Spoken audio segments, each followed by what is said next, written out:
సోదరీ సోదరులారా, ఈ రోజున ఆదికాండం 6వ అధ్యాయం పారాయణం చేయబోతున్నాము. ఈ అధ్యాయంలో జలప్రళయం విషయం చెప్పబడింది. జలప్రళయమే ఒక తీర్పు. అందులో నుండి దేవుడు తన వారిని తప్పించడానికి చేసిన సదుపాయం, ఓడ నిర్మాణం, దేవుని ఆదేశం, ఓడలో ప్రయాణికులు, వివరాలు వినండి. జలప్రళయం తీర్పునకు కారణమేమిటో దేవుడు చెబుతున్నాడు. నరులు భూమి మీద విస్తరింపనారంభించిన తరువాత కుమార్తెలు వారికి పుట్టినప్పుడు దేవుని కుమారులు నరుల కుమార్తెలు చక్కని వారిని చూచి వారందరిలో తమకు మనస్సు వచ్చిన స్త్రీలను వివాహము చేసుకున్నారు. దేవుని కుమారులెవరు? నరుల కుమార్తెలెవరు? ఈ విషయమై వాదోపవాదాలు ఎడతెగకుండా జరుగుతున్నాయి. కొందరు అనుకుంటున్నట్లు దేవుని కుమారులు దేవదూతలు కారు. వారు మంచి దేవదూతలైతే ఈ పాపకార్యం ఎందుకు చేస్తారు? వారు చెడిపోయిన దేవదూతలైతే వారు దేవుని కుమారులు ఎలా అవుతారు? నరస్త్రీలను వారు మోహించి పెళ్లాడి కన్న సంతానం మనుషులే, దయ్యాలు కారు, రాక్షసులు కారు. అప్పుడు యెహోవా అన్నాడు, నా ఆత్మ నరులతో ఎల్లప్పుడూ వాదించదు. వారు తమ అక్రమం విషయంలో నరమాత్రులే. అయినా వారి ఆయుష్ 120 ఏండ్లు. నోవహు 120 సంవత్సరాలు బోధించాడని మనం నమ్ముతాము. ఆ రోజుల్లో దేవుని ఆత్మ మనుషులతో వాదిస్తున్నాడు, చర్చిస్తున్నాడు. వారిని దేవుని దగ్గరికి తేవటానికి దేవుని ఆత్మ వారితో సంప్రదిస్తున్నాడని భక్త పేతురు చెప్పాడు. అయినా వారు దేవుని వైపునకు తిరగటం లేదు. 1 పేతురు 3వ అధ్యాయం 18-19 వచనాలు.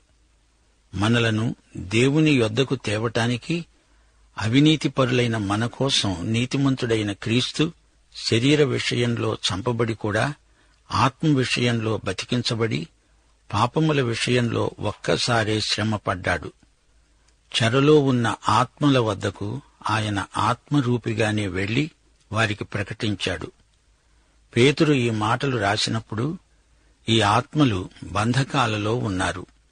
నోవహు కాలంలో వారికి సువార్త ప్రకటించబడింది. దేవుని దీర్ఘశాంతం ఇంకా కనిపెడుతున్నప్పుడు పూర్వము నోవహు దినాలలో ఓడ సిద్ధపరచబడుతూ ఉండగా ఆ ఓడలో కొందరు అనగా 8 మంది నీటి ద్వారా రక్షణ పొందారు. అవిధేయులా? 120 సంవత్సరాలు దేవుడు దీర్ఘశాంతంతో కనిపెట్టినా వారు అవిధేయులయ్యారు. 4వ వచనం, ఆ రోజుల్లో నెఫీలులు అనేవారు భూమి మీద ఉన్నారు, తరువాత కూడా ఉన్నారు. దేవుని కుమారులు నరుల కుమార్తెలతో పోయినప్పుడు వారికి పిల్లలను కన్నారు. పూర్వకాలమందు పేరు పొందిన శూరులు వీరే. ఆ రోజుల్లో శూరులు ఉన్నారు. వీరు బలాత్కారులు, దౌర్జన్యపరులు, నెఫీలులు. వారు అప్పుడు ఉన్నారు, ఆ తరువాత ఉన్నారు. వీరు రాక్షసులు కారు, వీరు మనుషులే. ఇదంతా జరుగకముందే నెఫీలులు ఉన్నారు. దేవుని కుమారులకు నరుల కుమార్తెలకు పుట్టిన పిల్లలు కూడా శూరులయ్యారు. మానవతలో నిక్షిప్తమైన శక్తులున్నాయి. మానవుని నిర్మాణమే అత్యాశ్చర్యకరమైనది. మానవుడు మానవుడే. జంతువులలో నుండి, వృక్షములో నుండి పరిణతి చెందినవాడు కాడు. మానవుడు పతనం చెంది మానవుడయ్యాడు. భయంకరమైన పాటు మానవుని పతనం. ఆదికాండం వంశవృక్షాల గ్రంథం, వంశావళుల పుస్తకం. దేవుని కుమారులు అంటే ఆదాము నుండి షేతు నుండి వచ్చిన వంశాలు. నరుల కుమార్తెలు అంటే కయీను వంశీకులు. ఈ ఇరు వంశాల వారు పరస్పరం వీయమందారు. అందుచేత ఈ కలగాపులగం వల్ల అందరూ భ్రష్టుపట్టిపోయారు. అందరూ అంటే కొందరు సాక్ష్యార్థమై నిలిచి ఉన్నారు అనుకోండి. సరే, జలప్రళయానికి ముందు స్థితిగతులు ఎలా ఉన్నాయి? ఎందుకు జలప్రళయం రూపంలో దేవుడు తీర్పు రప్పించాడు? 5వ వచనం, నరుల చెడుతనం భూమి మీద గొప్పదని, వారి హృదయము యొక్క తలంపులలోని ఊహ అంతా ఎల్లప్పుడూ చెడ్డది అయినట్లు దేవుడు చూచాడు. నరుల చెడుతనం భూమి మీద గొప్పది. నరుల హృదయము యొక్క తలంపులలోని ఊహ కేవలము చెడ్డది. కేవలం పూర్తిగా ఎడతెగక అది చెడిపోయింది అని అర్థం. తాను భూమి మీద నరులను చేసినందుకు యెహోవా సంతాపము నొంది తన హృదయములో నొచ్చుకున్నాడు. నరుల చెడుతనానికి దేవుడు ఎంతో సంతాపం చెందాడు. అసలు ఈ నరులను ఎందుకు చేశానా అనుకున్నాడు. ఒకసారి పూర్వం ఒక సృష్టిని దేవుడు పూర్తిగా అలాగే తొలగించాడు. ఈ మానవుని పాపానికి దేవుని హృదయం ఎంతగానో నొచ్చుకున్నది. అయినా దేవుడు మానవుణ్ణి నాశనం చేయలేదు. అప్పుడు యెహోవా అన్నాడు, నేను సృజించిన నరులను, నరులతో కూడా జంతువులను, పురుగులను, ఆకాశ పక్ష్యాదులను భూమి మీద ఉండకుండా తుడిచివేస్తాను. ఎందుకనగా నేను వారిని సృష్టించినందుకు సంతాపము నొంది ఉన్నాను. ఈ జాబితాలో చేపలను చేర్చలేదు. ఎందుకంటే దేవుడు పంపబోయే ప్రళయం జలప్రళయం. చేపలు అందులో ఉంటాయి గదా. అయితే నోవహు యెహోవా దృష్టియందు కృప పొందినవాడు. ఎందుకని నోవహుకు కృప లభించింది? నోవహు వంశావళి ఇదే. నోవహు నీతిపరుడు, తన తరంలో నిందారహితుడు. నోవహు దేవునితో కూడా నడిచినవాడు. దేవుడు నోవహును ఎందుకు కాపాడాడు? ఎందుకనగా అతడు దేవునితో నడిచాడు. హెబ్రీ పత్రిక 11వ అధ్యాయం 7వ వచనం అంటోంది, విశ్వాసమును బట్టి నోవహు అది వరకు చూడని సంగతులను గూర్చి దేవుని చేత హెచ్చరించబడి తన ఇంటివారి రక్షణ కోసమై ఒక ఓడను సిద్ధం చేశాడు. అందువలన అతడు లోకము మీద నేరస్థాపన చేసి విశ్వాసమును బట్టి కలిగే నీతికి వారసుడయ్యాడు. వర్ష సూచనలే కనపడనప్పుడు పొడి నేల మీద ఓడ నిర్మించాలంటే ఎంతో విశ్వాసము ఉండాలి. హనోకును గురించి కూడా ఇదే అధ్యాయంలో చెప్పబడింది. విశ్వాసమును బట్టి హనోకు మరణమును రుచి చూడకుండునట్లు కొనిపోబడ్డాడు. అతడు కొనిపోబడక మునుపు దేవునికి ఇష్టుడై ఉన్నాడని సాక్ష్యము పొందాడు. దేవుడతణ్ణి కొనిపోయాడు గనుక అతడు కనపడలేదు. గమనించండి, సంఘం ఎత్తబడినప్పుడు విశ్వాసులంతా ఎత్తబడినట్లే. ఈ అనుభవం విశ్వాసులందరిది. నీ విశ్వాసం ఎంత బలహీనమైనా బలవంతుడైన దేవునియందు విశ్వాసముంచావు గనుక నీవు ఎత్తబడతావు. కంగారు పడకు తమ్ముడు, చెల్లి. దేవుని కనికరము, కృప ఎన్నటికీ తరుగుబోదు. దేవుని కృపాబాహుళ్యము ఆ రోజు బహిరంగంగా అందరూ చూడగలరు. నా మాట నమ్మండి, ఇది నిజం. అది సరే, అసలెందుకు ఈ జలప్రళయం? ఎందుకీ శిక్ష? ఎందుకీ పరీక్ష, తీర్పు? 6వ అధ్యాయం 11, 12 వచనాలు. భూలోకము దేవుని సన్నిధిలో చెడిపోయి ఉంది. భూలోకము బలాత్కారంతో నిండి ఉంది. దేవుడు భూలోకాన్ని చూచినప్పుడు అది చెడిపోయి ఉంది. భూమి మీద సమస్త శరీరులు తమ మార్గమును చెరిపివేసుకున్నారు. దేవుని పవిత్ర మార్గాన్ని మనుషులు పాడు చేశారు. మనిషి తన దారిని తాను పోతున్నాడు. తనకిష్టమొచ్చినట్లు బతుకుతున్నాడు. దేవుడు అసలు తననెందుకు సృష్టించాడో అది మరిచిపోయాడు. సరైన దారి నుండి వైదొలగాడు. దేవుడు నోవహుతో అన్నాడు, సమస్త శరీరుల మూలంగా భూమి బలాత్కారంతో నిండి ఉన్నది గనుక నా సన్నిధిలో వారి అంతము వచ్చి ఉన్నది. ఇదిగో, వారిని భూమిపై ఉండకుండా నాశనం చేస్తాను. దేవుడు జలప్రళయం పంపబోతున్నాడు. ఎందుకో కొన్ని కారణాలు మీకు చూపగోరుతాను. దేవుడు ఒక విమోచకుణ్ణి వాగ్దానం చేశాడు. రక్షకుడు రాబోతున్నాడని మానవులకు ప్రవచనం పలకబడింది కూడా. వాగ్దానము చేయబడిన ఆ రక్షకుని కోసం మనిషి కనిపెట్టుకొని ఉండాల్సింది పోయి బొత్తిగా దూరమైపోయాడు. ఆదాము హవ్వలకు ఒక బలియాగమును దేవుడు వాగ్దానం చేశాడు. కయీను హెబెలు విషయంలో దేవుడు ఒక శాశ్వత సూత్రాన్ని, నియమాన్ని ప్రవేశపెట్టాడు. కయీను, హేబెలు ఈ ఇద్దరూ రెండు విభిన్న విధానాలకు ప్రతినిధులు. వీరిద్దరూ రెండు మానవతా విభాగాలకు ప్రాతినిధ్యం వహిస్తున్నారు. కయీను నశించిన మానవులకు, హెబెలు రక్షిత ప్రజానీకానికి ప్రతినిధులు. కయీను స్వనీతి పరులకు, హెబెలు విరిగి నలిగిన హృదయాలకు ప్రతినిధులు. కయీను మత సంబంధి, హేబెలు ఆత్మ సంబంధి. ఈ రోజున కూడా ఈ రెండు శాఖలు ఉన్నాయి. రైలు పట్టాల వలె రెండూ ప్రక్కప్రక్కనే ఉన్నా అవి కలుసుకోవు. సృష్టి నుండి జలప్రళయం వరకు ఆదాము, మెతుషెల ఈ ఎడమును నింపేశారు. తరువాత గోత్రకర్తలు రంగప్రవేశం చేయబోతున్నారు. వీరిద్దరి ద్వారా మానవతకు గొప్ప ప్రత్యక్షం అనుగ్రహించబడింది.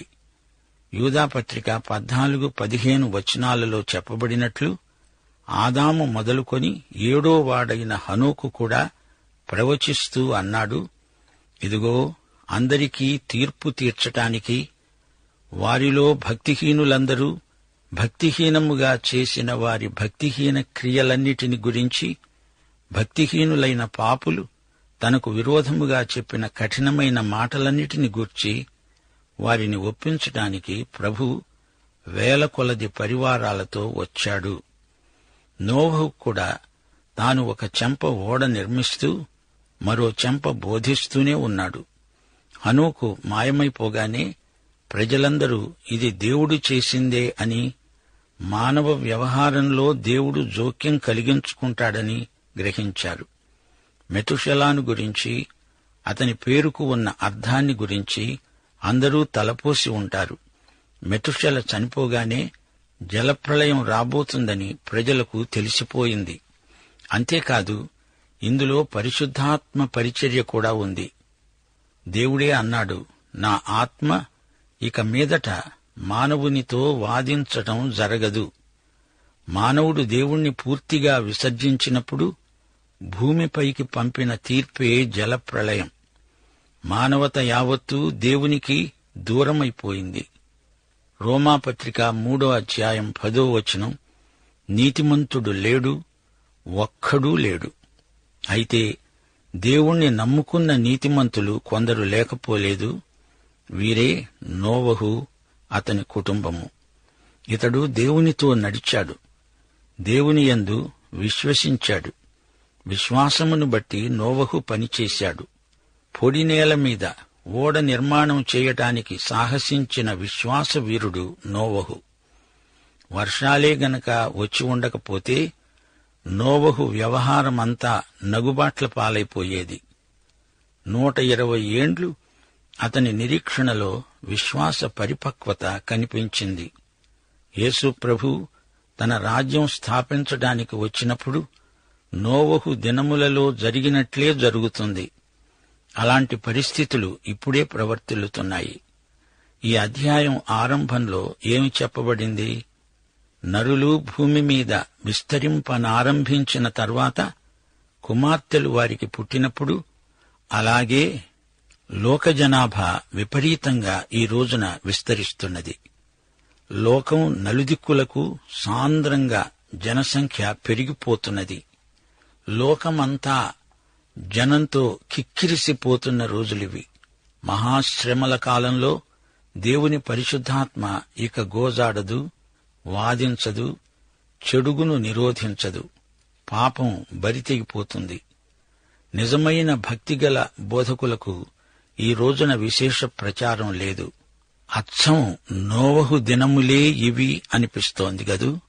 అంతేకాదు, ఆ రోజున సంఘం ఎత్తబడుతుంది. విశ్వాసులు అకస్మాత్తుగా ఎత్తబడతారు, అదృశ్యమైపోతారు. నోవహు కాలంలో అలాగే తీర్పు వచ్చినా ప్రజలు మారుమనస్సు పొందరు. నోవహు వ్యక్తిత్వం విలక్షణమైంది. నోవహు దేవుని ఆజ్ఞకు విధేయుడు. నోవహు నిర్మించే ఓడకు యేసుక్రీస్తునందలి రక్షణకు పోలికలున్నాయి. క్రీస్తునందు మనకు క్షేమము, భద్రత. నోవహు ఓడలో జలప్రళయ సమయంలో అందరికీ క్షేమము, రక్షణ. లోకానికి ప్రళయం రాబోతున్నది. అందులో నోవహుకు, అతని కుటుంబానికి మాత్రమే క్షేమం. 120 సంవత్సరాలు దేవుడు ప్రజలకు వ్యవధి ఇచ్చాడు. నోవహు విశ్వాసము, విధేయత అతణ్ణి రక్షించాయి అని చెప్పవచ్చు. యేసు శిలువ తప్ప పాప పరిహారానికి మరో మార్గం లేదనే వస్తుపాఠం నోవహు ఓడ. నోవహు దేవుని నుండి ఆజ్ఞ పొందినవాడై ఓడ నిర్మాణానికి పూనుకున్నాడు. ప్రజలు రాబోయే మహాజలప్రళయానికి సిద్ధంగా ఉండాలని బోధించాడు నోవహు. చితిసారకము మ్రానుతో నీకోసం ఓడను చేసుకో, అరలు పెట్టి ఆ ఓడను తయారు చేసి లోపట వెలుపట దానికి కీలు పుయ్యాలి అన్నాడు దేవుడు. చితిసారకపు మాను చాలా గట్టిది. ఇప్పటి టేకు కర్ర కంటే నాణ్యత గల కట్టే. బహుకాలం మన్నుతుంది. ఆ ఓడకు అరలు పెట్టాలి, గూళ్లు ఉండేటట్లు తయారు చేయాలి. పెద్ద పెద్ద వాటికి పెద్ద అరలు, చిన్నవాటికి చిన్న చిన్న గూళ్లు, గదులు. కీలుతో దాన్ని పుయ్యాలి. నీరు లోపలికి రాకుండా కీలు జిగట దానికి బాగా పొలమాలి. 15వ వచనం, నీవు దానిని చేయవలసిన విధమేదనగా, ఆ ఓడ 300 మూరల పొడుగు, 50 మూరల వెడల్పు, 30 మూరల ఎత్తు దానికి ఉండాలి. అది చాలా పెద్ద ఓడ. దాని పరిమాణం ఎంతో పెద్దది. అప్పటి మనుషులు గుహానివాసులు కారు, నాగరికులే. నోవహు గొప్ప మేధావి. గమనించాలి, ఈ ఓడ సముద్ర ప్రయాణానికి ఉద్దేశించింది కాదు. జలప్రళయం నుండి కాపుదల కోసం ఈ ఓడ నిర్మాణం జరుగుతోంది. ఈ ఓడ 450 అడుగుల పొడవు. ఈ రోజున ఓడ నిర్మాణంలో శాస్త్రజ్ఞులు చూపుతున్న కౌశలానికి ఏమీ తీసిపోదు నోవహు ఓడ. 16వ వచనం, ఆ ఓడకు కిటికీ చేసి పైనుండి మూరెడు కిందికి దానిని ముగించాలి. ఓడ తలుపు దాని ప్రక్కనే ఉంచాలి. కింది అంతస్తు, 2వ అంతస్తు, 3వ అంతస్తు గలదిగా దానిని చెయ్యాలి. లోపల వాసన కొట్టకుండా గాలి, సూర్యరశ్మి రావటానికి చక్కని కిటికీలు అమర్చబడినాయి. ఈ ఓడకు ఒకే తలుపు. ఇది యేసుక్రీస్తుకు సంకేతం. నేనే ద్వారమును అన్నాడు యేసుప్రభు. 3 అరలు ఒకదానిపై ఒకటి. ఎంత గొప్ప కౌశలం, సామర్థ్యం! ఈ నిర్మాణంలో నోవహు ఎంతో శ్రేష్టమైన నేర్పు కనపరుస్తున్నాడు. దీని నిర్మాత దేవుడే. నోవహు దేవుని ఆజ్ఞ ప్రకారం ఇదంతా తయారు చేస్తున్నాడు. ఇదిగో, జీవవాయువు గల సమస్త శరీరులను ఆకాశము కింద ఉండకుండా నాశనము చేయటానికి భూమి మీదికి జలప్రళయాన్ని రప్పిస్తున్నాను. లోకమందున్న సమస్తము చనిపోతుంది అన్నాడు దేవుడు. భూమి మీదికి తీర్పు రాబోతోంది. జంతువులకు, పశుపక్ష్యాదులకు కూడా తీర్పు, సమస్త మానవులకు తీర్పు. 6వ అధ్యాయం 18 నుండి 20వ వచనం వరకు దేవుడన్నాడు, నీతో నా నిబంధన స్థిరపరుస్తాను. నీవు, నీతో కూడా నీ కుమారులు, నీ భార్య, నీ కోడండ్రు ఆ ఓడలో ప్రవేశించాలి.